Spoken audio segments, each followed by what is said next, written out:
नमस्ते सबैजनालाई। सुर्खेतको घटनाले अब त्यहाँको एकजना स्थानीय बहिनीले प्रत्यक्ष आफ्नो उहाँको परिवारहरूसँग कुरा गरेर एउटा भिडियो हाल्नुभएको रहेछ।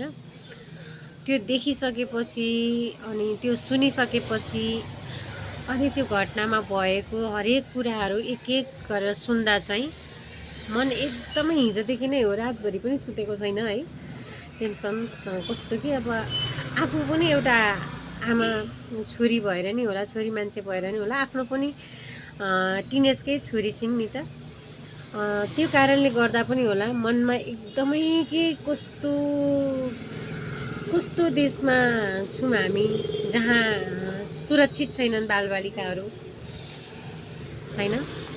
निर्मला पन्त लगायत अरू अन्य अन्डर एजका बहिनीहरूले, नानीहरूले, छोरीहरूले ज्यान गुमाउनु परेको देख्दाखेरि मन एकदमै के अहिले तर न्याय पनि नपाउने के तिमीमाथि। अब अहिलेसम्म निर्मला पन्तकै हेर्नु न कति भइसक्यो नि त, तर अहिलेसम्म निर्मला पन्तले न्याय पाएको छैन नि त। अन्य बहिनीहरू पनि, नानीहरू पनि छन्, छोरीहरू पनि छन्, उनीहरूले नै न्याय पाएको छैनन् नि त। अनि यस्तो देख्दा अनि सामाजिक सञ्जालमा 2-4 दिनसम्म चाहिँ एकदमै तातिन्छ कि 1-1.5 महिना 2 महिनासम्म तातिन्छ। अनि त्यसपछि फेरि सेलाउँदै जान्छ नि त।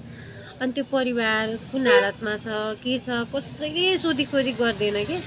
अनि अहिले जसरी चिच्चाइरहनु भएको माइतीघर मण्डलामा गएर, अनि त्यो माइतीघर मण्डलामा जाने वातावरण चाहिँ किन हुन्छ कि? छोरी मान्छेहरू कोही पनि सुरक्षित नभएको हो त साँच्चीकै? छोरी मान्छेहरू जति अगाडि बढ्दै हुनुहुन्छ नि,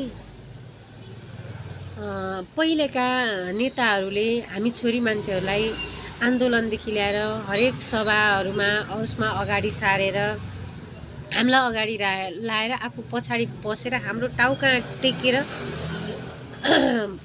कानुन बनाउने ठाउँसम्म पुग्दा पनि तर छोरी मान्छेको न्यायको लागि चाहिँ राम्रो कानुन बनेन कि।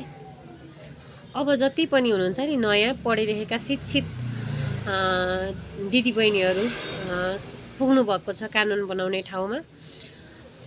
अब चाहिँ यो बलात्कारी भनेर बलात्कार गर्ने व्यक्तिले पनि सोचोस् कि यस्तो हुन्छ है भने त्यो डरले पनि त्यो ठाउँबाट त्यो गर्न हिँडेको मान्छे पनि ब्याक होस् कि। त्यस्तो खालको कानुन बनाउने के काटिदिने कि चाहिँ फाँसी दिने के, यो दुईटामा चाहिँ एउटा होस् के। अनि बल्ल चेताउँछ। अहिलेसम्म तपाईँहरूले कुनै महिलाले पुरुषलाई बलात्कार गर्यो भनेको अहिलेसम्म न्युज सुन्नुभएको छैन नि त हैन। यस्तो कानुन चाहिँ बनोस् के, छोरी चेलीहरू सुरक्षित